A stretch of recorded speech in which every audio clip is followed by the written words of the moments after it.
People of the internet, I know over the last couple years, you too have noticed the increase in crowdwork clips. They seem to be everywhere: TikTok, YouTube Shorts, Instagram, and for most of the time, it seems to be what comedians are focusing on. They seem to be more focused on getting their crowd work clip than actually putting together a good set. And, it's left me wondering why that is. Well, wonder no more, because in today's film, Why Crowd Work Took Over Stand-Up, America's Least Famous Comedian Explains by Paul Platt, we are going to learn why there is this crowd work craze. So buckle up. Here we go, folks. Stand-up comedy's having a moment like it never has before. I mean, Joe Rogan's the most powerful media figure in the country, your girlfriend's celebrity crush is Matt Rife, and your boyfriend's celebrity crush is probably Shane Gillis. And everyone is doing crowd work. I mean, people are doing full crowd work specials. Now, crowd work has always been a part of stand-up comedy, but in the last couple of years, it's transcended being like just a component of stand-up comedy to being almost what comedy is. Like, unfortunately, I do stand-up comedy. And a couple of months ago, I was doing a show and somebody was heckling me like the entire time, just jumping on punchlines and like talking after every joke, stuff like that. It happens, people are drinking, it's not a big deal. But after the show, the strangest thing happened. Because this guy came up to me after the show like we were friends and he said, "You're welcome." He thought he was doing me a favor by giving me something to talk about, by giving me an opportunity to do crowd work with him. That is kind of like the curse of the crowd work, right? Because people are like, comedians have solely focused on these clips, and there's the joke that it's more important to get a good clip than to do a good set at the club, And so now I'm just assuming that now, because people see this all the time on social media, they've been conditioned, or so they have allowed themselves to be conditioned, that they have the right or they have the need to heckle or poke at the comedian because it will help the comedian get good clips. Thus, they partake in helping the comedian, and it's kind of parasocial in a way, in some weird, I don't know, man. It seems strange that they think they can contribute by being annoying. And who's to blame for that? Like most things, TikTok. I mean, go on your phone right now and look up most working comedians. Not people who've already made it, because Bill Burr or John Mulaney or Dave Chappelle don't have to post clips. If they posted a tour tomorrow, they'd be sold out in an instant, right? But for the rest of us clowns who are still trying to make it, look at their feed and look at those clips. What are they made up of? I'm willing to bet it's almost all podcast clips and crowd work. Because here's the thing, crowd work is how you get famous. The explosion of crowd work is because today the stand-up comedy industry looks basically nothing like it did 15 years ago. For a long time as a comedian, only one thing mattered: getting to do a late night set. From the 50s on, that was the most important thing that could happen to you. Because forever, for the rest of your life, no matter what happened, every poster or show you did would have these words on it: "As seen on The Tonight Show." It's strange because, if outside of this internet generation, if you grew up before the internet, TV seemed to be a lot of the same, just, got a little more modern, or the culture changed, but it seemed to have the same format. And maybe the problem is everything so drastically changed with like the internet and the iPhone, that comedy too has drastically changed. And I think Rogan and all of his people are still stuck like in that old way, and that's why he's such a big gatekeeper, besides the fact that he's terrible. But there seems to be this giant shift, because I can't explain why, like, you go pre like phone and YouTube and all that, and I remember like dying laughing at comedy specials, and then you jump forward to today and it's like really taking like a natural movement of the earth to make me laugh from one of these specials. It's really hard, is what I'm trying to say. And it seems like this period of time, there's this great shift that really drastically changes everything and can't be explained. We just kind of have to accept it.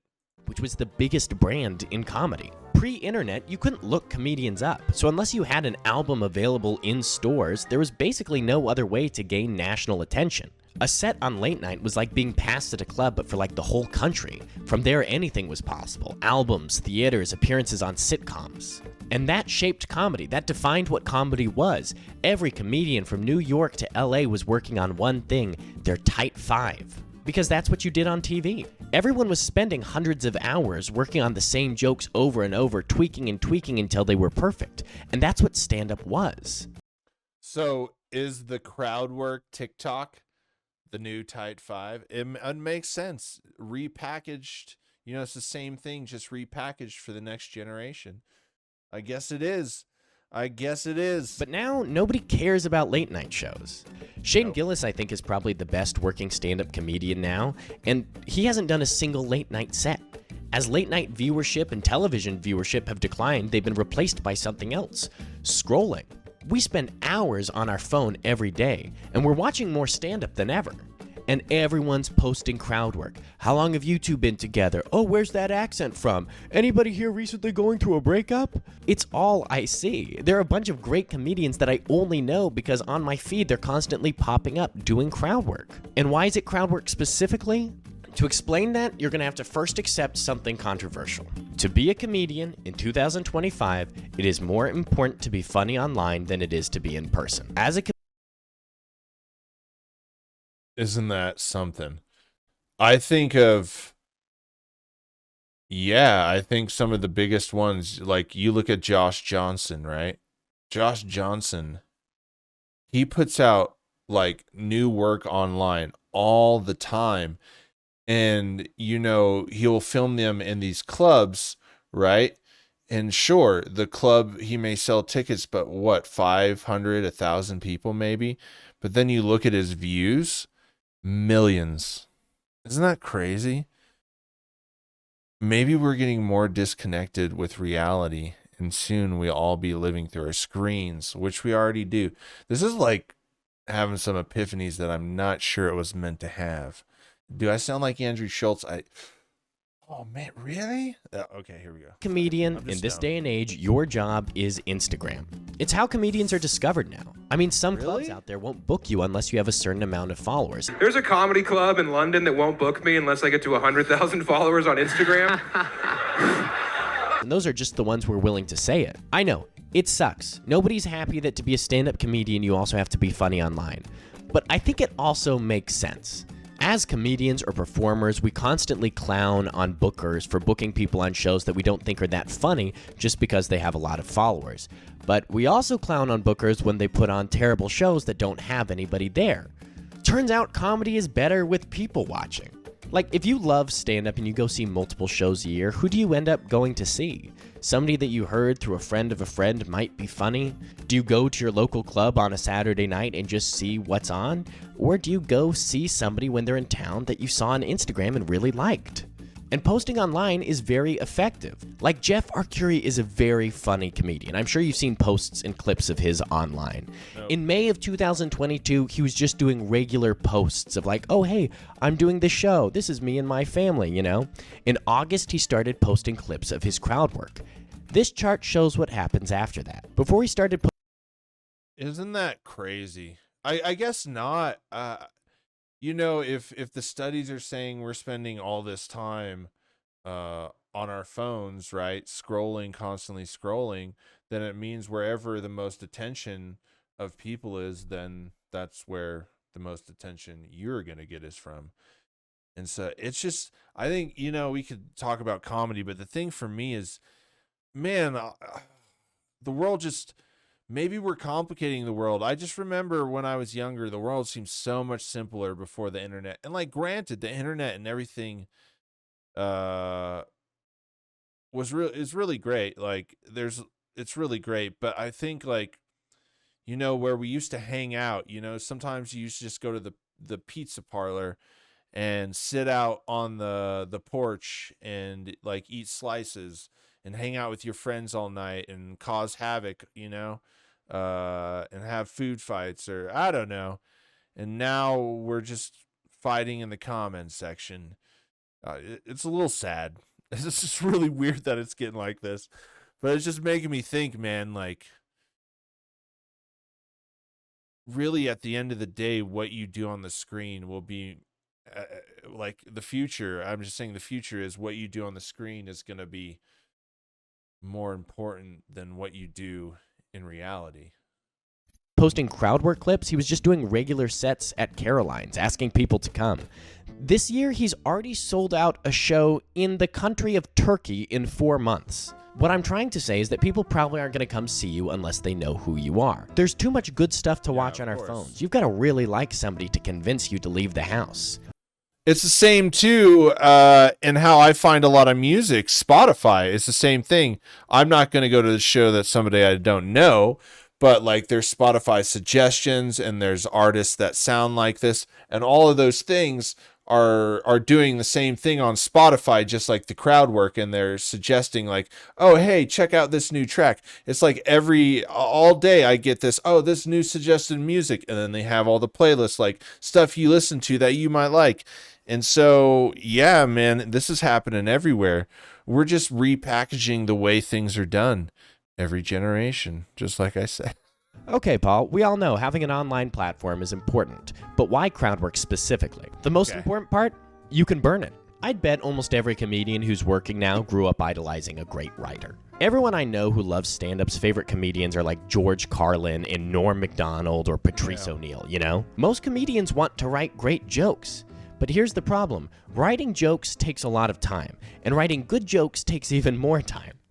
A really, really prolific comedian who's got access to a bunch of stage time and a bunch of help and audiences that really like them might release one special a year, which is 1 hour of material. And that's the upper limit. And here's the thing, if you're trying to get a following to come to your shows and you post those great jokes that you worked on, when your fans come to your shows, they're going to be disappointed that they saw jokes that you already did.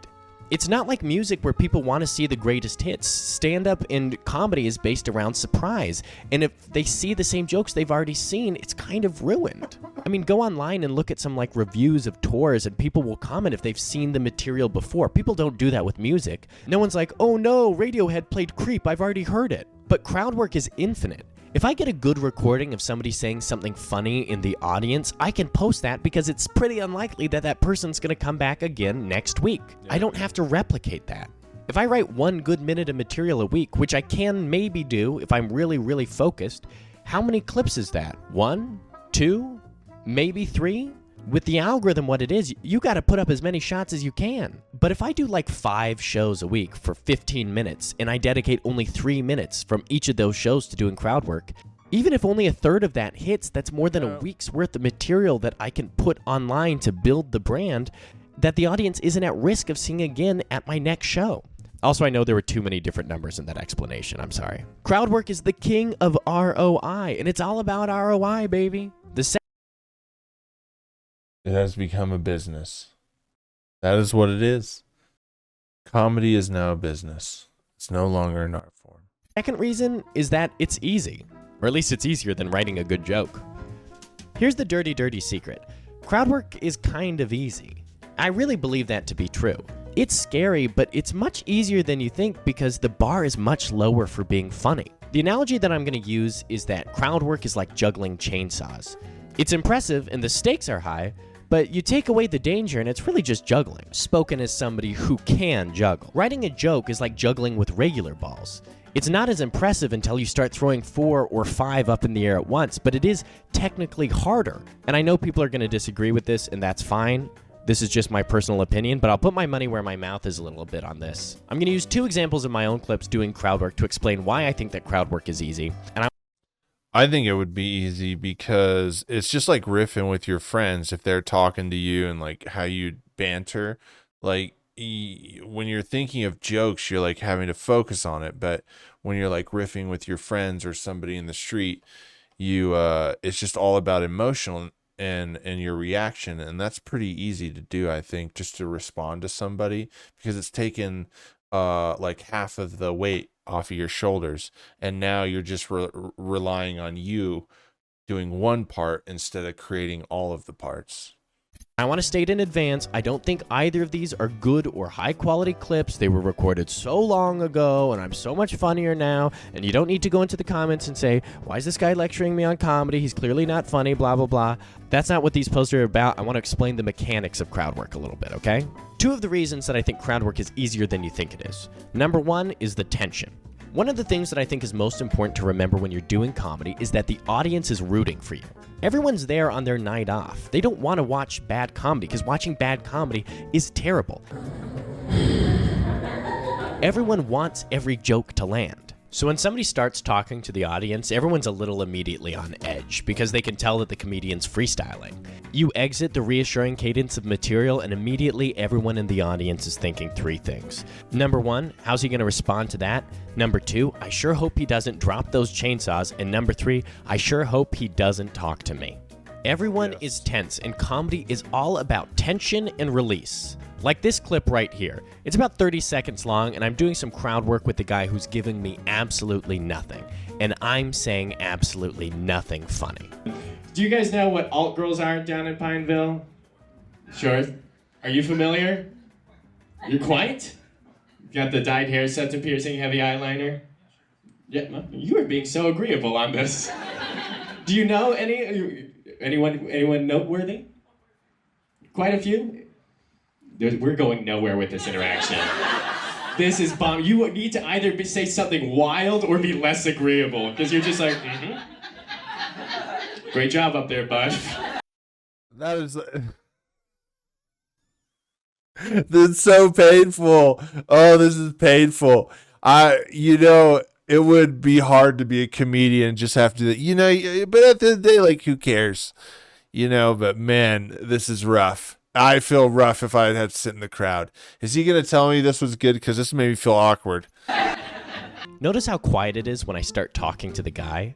There's tension that keeps building because nothing funny is happening, so there's really no release. There's nowhere to go.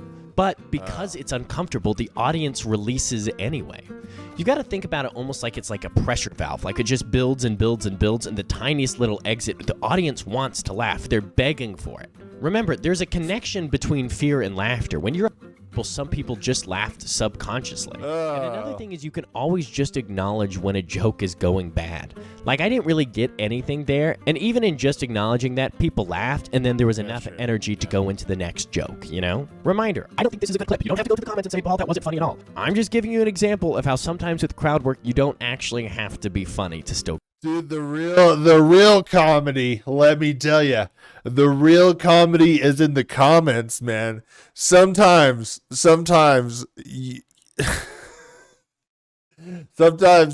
I get comments and stuff, and it's just like, what the fuck? It's hilarious. I laugh. Most of the time I laugh.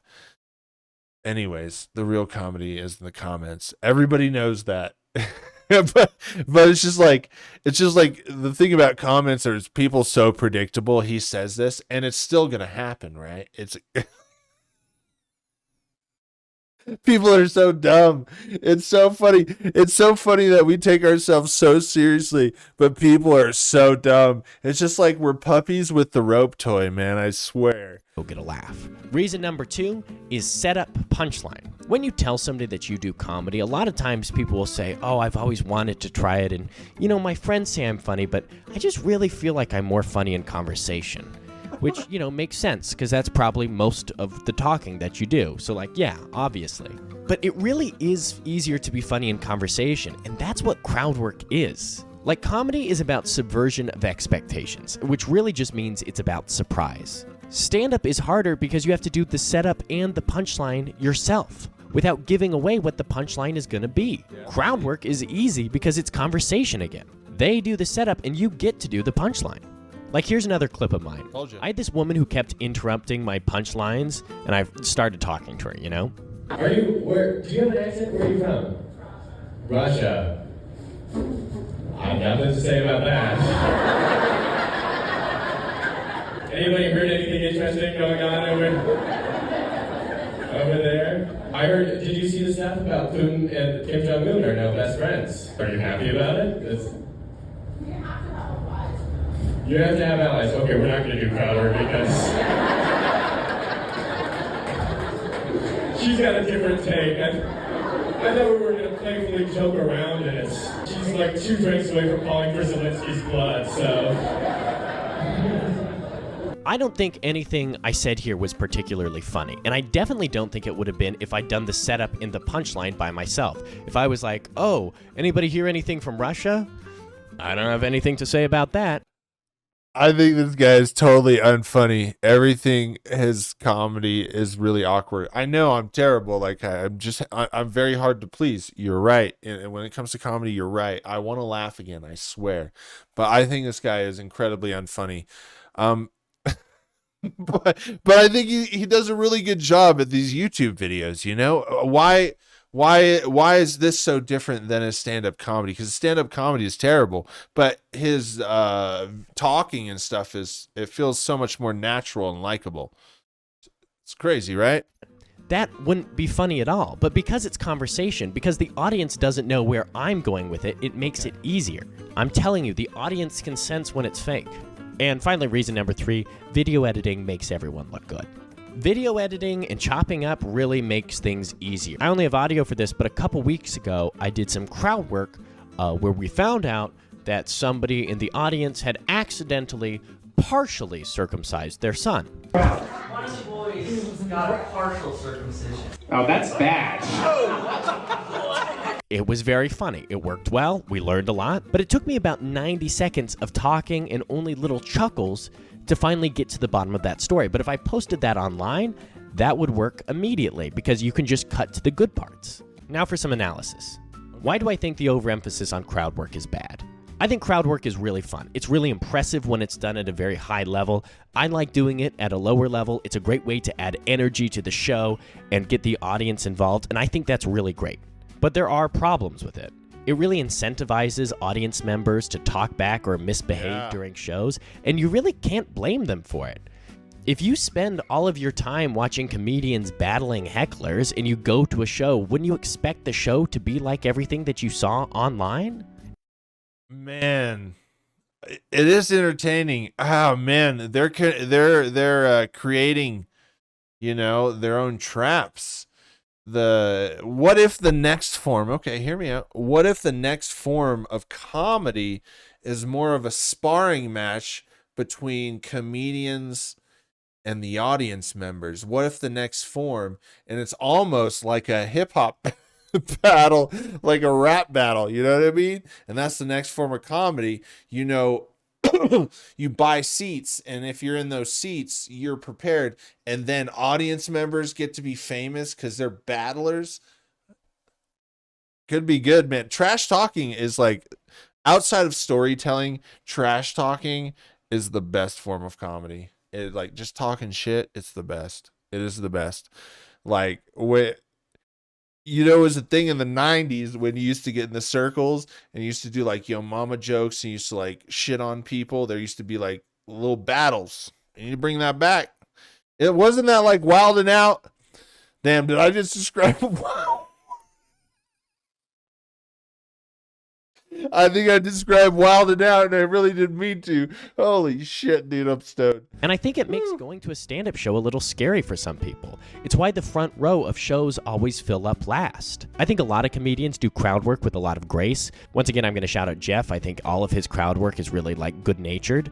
But that's not always how it is in live shows, and especially at amateur levels. And it sucks, but it's like such a classic thing to see like 2 people in the front row, and you're like, oh, how long have you been together? And then some guy's like, oh, you 2 are together? How did you land her? You must make a lot of money. Shut up. Those people paid to come see you perform. They're trying to have a good night. What are you doing? Sorry, I got all riled up. Secondly, I think the emphasis on crowd work changes what stand-up is to an extent. I think that the coolest thing that comedians do is finding a way to show you a new perspective. Here's this thing that you've always had around, and suddenly you're looking at it in a new light. I think that's really cool. Crowd work is really fun, but it doesn't really do that. It doesn't go any deeper. It's kind of like popcorn. It tastes good, but it's just empty calories. I mean, who quotes to their friend that great piece of crowd work they saw the other day? And I think the emphasis on crowd work can kind of take away from comedians spending time on doing stuff like that. But the positives of crowd work, I like doing it. I like watching it done at a high level. I think it's really impressive when it's done well.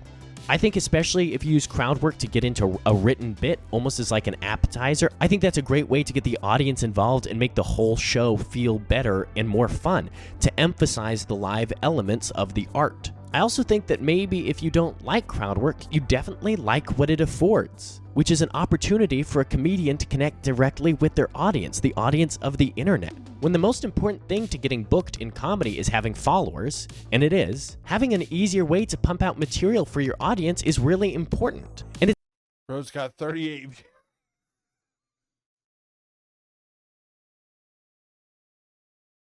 Oh man, it just sucks, man. It just sucks. But I guess there's always some kind of social currency to getting the job or into the club or the role or the part or the position or on the team. You know, there's always some social currency, some credit you have to have. And so now it's like, it's the views and the followers. Gosh, man, that sounds so shallow. It's like, how many followers do you have? Well, you know, you can't be served here. It's,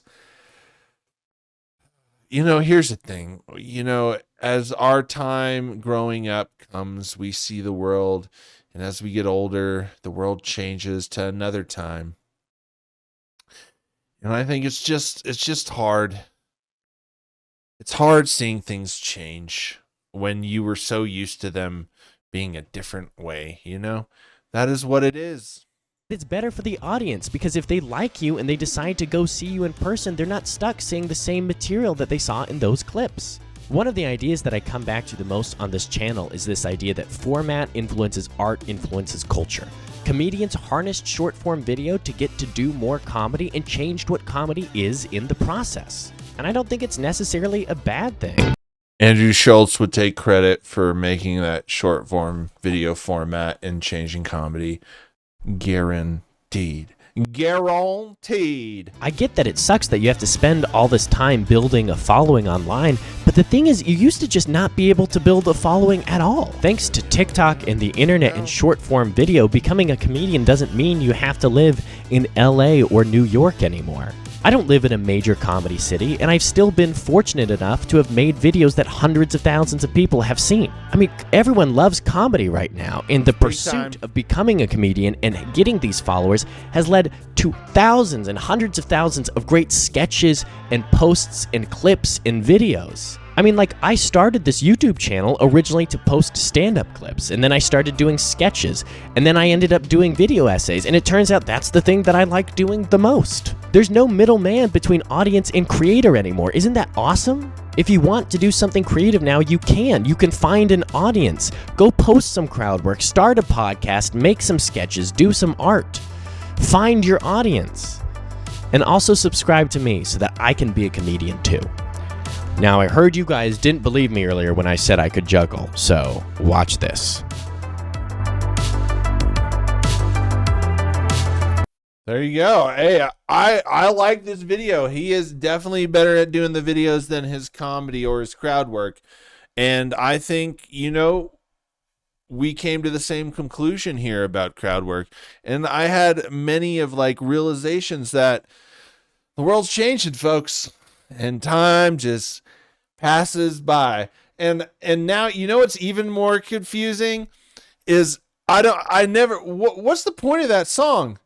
You know, the one that's time is on my side. Yes, it is. Because shit, it sure don't seem like it. Do you like to bang? Don't stay.